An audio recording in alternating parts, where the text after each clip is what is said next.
Zumba വിവാദം അങ്ങ് അവസാനിച്ച് വരികയാണ്. അതിപ്പോൾ നടപ്പിലാക്കും എന്നുള്ള നിലയിൽ തന്നെയാണ് ഗവൺമെൻറ് നിൽക്കുന്നത്. എന്തായാലും അത് മുസ്ലിം ലീഗിൻ്റെ കുഞ്ഞാലിക്കുട്ടി കൂടെയൊക്കെ അഭിപ്രായം പറഞ്ഞ് ഇപ്പോൾ എല്ലാവരും അഭിപ്രായം പറഞ്ഞ് ഇപ്പോൾ സ്വാമി സ്വരൂപാനന്ദയുടെ ലേഖനം വന്നു ഇന്നൊരു പത്രത്തിൽ. അങ്ങനെ എല്ലാ സ്ഥലത്തിലും ഇപ്പോൾ വെള്ളാപ്പള്ളി നടേശൻ്റെ ലേഖനം യോഗനാഥത്തിൽ വന്നു, കേരളകൗമുദിയിൽ വന്നു. അങ്ങനെ സൂംബയെ എല്ലാവരും അനുകൂലിച്ച് വരുന്ന രീതിയിൽ വന്നു. പക്ഷേ ഞാൻ പറയുന്ന സൂംബയായാലും എന്തായാലും കുട്ടികൾ ആടട്ടെ, അവർ പാടട്ടെ. അവർക്കിന്ന് ഒരുപാട് സ്ട്രെസ്സും കാര്യം ഇതെല്ലാത്തിനും പരിഹാരം, ലഹരി മരുന്നിന് പരിഹാരം സൂംബ അങ്ങനെയല്ല. ഇപ്പോൾ ലഹരി ഉപയോഗിക്കാതിരിക്കാൻ സൂംബ അങ്ങനെയല്ല. പക്ഷേ യഥാർത്ഥത്തിൽ കുട്ടികൾ കുറച്ചുകൂടി സോഷ്യൽ ഇടങ്ങൾ ഉണ്ടാകട്ടെ, അവരുടെ തലച്ചോറുകൾ ഒന്നുകൂടി വികസിക്കട്ടെ, അവരുടെ ബുദ്ധി വികസിക്കട്ടെ, അവർക്ക് ശാരീരിക ഘടന ഒന്നുകൂടി മാറട്ടെ. ഇവിടെ ജീവിതശൈലി രോഗങ്ങൾ കാരണം മനുഷ്യന് നിക്കപ്രതിയില്ലാത്ത നാടായി മാറിക്കഴിഞ്ഞു. തീർച്ചയായിട്ടും കുഞ്ഞുങ്ങൾ കുറച്ച് ആടുകയും പാടുകയും അതൊരു എക്സസൈസ് പോലെ അവർ യോഗ ചെയ്യട്ടെ, അവർ ഇതുപോലെ സൂംബ ഡാൻസ് കളിക്കട്ടെ, അവർ നന്നായി സ്കൂളുകളിൽ കായിക പരിപാടികളിൽ ഇടപെടട്ടെ, സാമൂഹ്യ പരിപാടികളിൽ ഇടപെടട്ടെ. ഒരുപാട് ഗുണങ്ങളുണ്ട്. അവർക്ക് കായികമായി മുന്നേറ്റമുണ്ടാകും. പിന്നെ ഇത് പാട്ടൊക്കെ കേട്ടുകൊണ്ടുള്ള ഡാൻസൊക്കെ ആയതുകൊണ്ട് ഡാൻസിനുള്ള താല്പര്യമുണ്ടാകും, പാട്ട് പാടാനൊരു താല്പര്യമുണ്ടാവും, സംഘപ്രവർത്തനത്തിൻ്റെ ഒരു താല്പര്യമുണ്ടാവും, സാമൂഹ്യ ചിന്തകൾ ഒരുപാട് വരാനുള്ള സാധ്യതയുണ്ട്. ആണും പെണ്ണും എന്ന് പറയുന്നത് വെള്ളം കയറാത്ത രണ്ടറയാണെന്ന് പറഞ്ഞ് നിൽക്കേണ്ടതല്ല. അതൊരു സൗഹൃദത്തിൻ്റെ വളരെ പോസിറ്റീവായിട്ടുള്ള വളരെ അച്ചടക്കപരമായിട്ടുള്ളൊരു സൗഹൃദത്തിൻ്റെ ഇടമാണെന്ന് അവർക്ക് പഠിക്കാൻ പറ്റും. അങ്ങനെ പിന്നെ അവരുടെ തലച്ചോറിലുള്ള ഡോപ്പമിൻ്റെ ഉൽപ്പാദനവുമായി ബന്ധപ്പെടുത്തിയിട്ടും ഒരുപാട് കാര്യങ്ങൾ ഡോക്ടർമാർ പറയുന്നുണ്ട്, ഞാൻ പറയുന്നതല്ല. അപ്പോൾ അത്തരത്തിലുള്ള വിവിധ തലങ്ങളുള്ള സാധ്യതകളുള്ള പരിപാടികൾ കൂടി ഇതിൻ്റെ ഭാഗമായി വരട്ടെ. അത് കൂടുതൽ അവർക്ക് വിദ്യാഭ്യാസത്തിന് ഊർജ്ജം നൽകുകയുള്ളൂ. തീർച്ചയായിട്ടും കുഞ്ഞു എക്സർസൈസുകളൊക്കെ അവരെ പഠിപ്പിക്കേണ്ടതുണ്ട്. പിരിമുറുക്കം കിട്ടുന്ന പരീക്ഷ ഹാളിൽ ഇരുന്ന് പോലും കുഞ്ഞു എക്സർസൈസുകൾ 1 സെക്കൻഡ്, അര സെക്കൻഡൊക്കെ ഉള്ള എക്സർസൈസുകൾ ഇരുന്നു കൊണ്ട് തന്നെ ചെയ്യാനൊക്കെ കുട്ടികളെ പഠിപ്പിക്കണം. അപ്പോൾ 2 എസ്സേ എഴുതി വരുന്നു. അപ്പോഴാണ് വീണ്ടും ഒരു കട്ടി ചോദ്യം കണ്ടാൽ ഒന്ന് റിലാക്സ് ചെയ്യാൻ, 1 സെക്കൻഡ് റിലാക്സ് ചെയ്യാൻ, 1 മിനിറ്റ് റിലാക്സ് ചെയ്യാനൊക്കെ ഉള്ള ട്രിക്കുകളൊക്കെ അവരെ പഠിപ്പിക്കണം. ആ തരത്തിൽ പരീക്ഷയും വളരെ ആയാസരഹിതമായി എഴുതാൻ എന്ന് പറഞ്ഞാൽ എഴുതാത്തവർക്ക് മാർക്ക് കൊടുക്കണമെന്നല്ല, അല്ലെങ്കിൽ എഴുതാത്ത കാര്യങ്ങൾക്ക് മാർക്ക് കൊടുത്ത് കൂട്ടി ജയിപ്പിക്കലല്ല. അങ്ങനെ ചില തരികിട പരിപാടികളുണ്ട്, അതല്ല.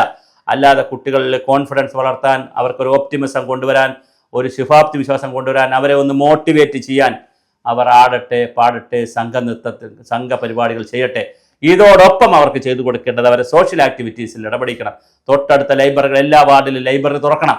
ആ ലൈബ്രറിയിൽ പോയി വായിക്കുന്നതിന് അവർക്ക് മാർക്ക് കൊടുക്കണം. വീട്ടിൽ അവർക്ക് പാചകം ചെയ്തുകൊണ്ട് വരുന്നതിന് മാർക്ക് കൊടുക്കണം. ഞായറാഴ്ചയൊക്കെ അവർ വീട്ടിൽ പാചകം ചെയ്ത് റെസിപ്പിയൊക്കെ ഉണ്ടാക്കിക്കൊണ്ട് വരട്ടെ. അങ്ങനെ അത് മദ്രാസിൽ ഒരു സ്കൂളിൽ ഇത് പ്രാക്ടീസ് ചെയ്തതാണ്.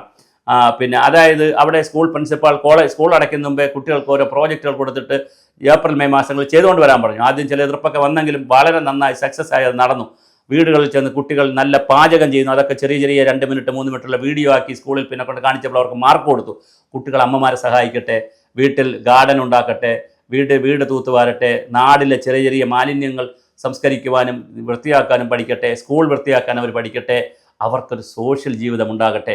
അങ്ങനെ ഒരു സാമൂഹ്യ ജീവിതം ഉണ്ടായാൽ അവരുടെ ജാതി മത വർഗ ചിന്തകളൊക്കെ ഒരു പരിധിവരെ നിയന്ത്രിക്കാൻ കഴിയും. അത് ഉള്ളിലേക്ക് പോകും. അതുപോലെ തന്നെ കൂടുതൽ മനുഷ്യരാകാൻ കഴിയും. സ്ത്രീ പുരുഷ ബന്ധത്തിലൊക്കെ വലിയ മാറ്റമുണ്ടാക്കാൻ കഴിയും. അതാണ് ശരിക്കുള്ള വിദ്യാഭ്യാസം. ആ നിലയിൽ കുഞ്ഞുങ്ങൾ ആടട്ടെ, പാടട്ടെ, അവർ പുതിയ കുട്ടികളായി തന്നെ വളർന്നു വരട്ടെ. അതിനപ്പുറം അവരെ വല്ലാതെ കൺട്രോൾ ചെയ്ത് പിടിച്ചു നിർത്തി ഒരു ദിവസം ഒന്നിനും കൊള്ളാത്തവരാക്കി മാറ്റുന്നതിനേക്കാൾ നല്ലത് പന്നികളെയും കോഴികളെയും വളർത്തുന്ന പോലെ അല്ല കുട്ടികളെ വളർത്തുന്നത്. അവർ സ്വതന്ത്രരായി വളരട്ടെ.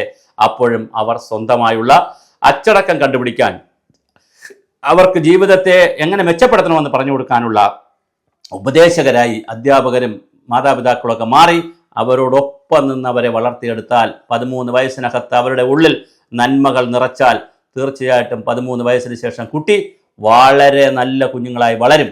അതുകൊണ്ട് നിങ്ങൾ കുഞ്ഞുങ്ങളെ പിടിച്ചോളൂ. 13 വയസ്സിന് മുമ്പുള്ള കുട്ടികളെ പിടിക്കൂ. അത് കഴിഞ്ഞ് പിടിക്കാൻ കുറച്ച് പ്രയാസമുണ്ട്. കാരണം അവർ ശാരീരികമായി വളരും.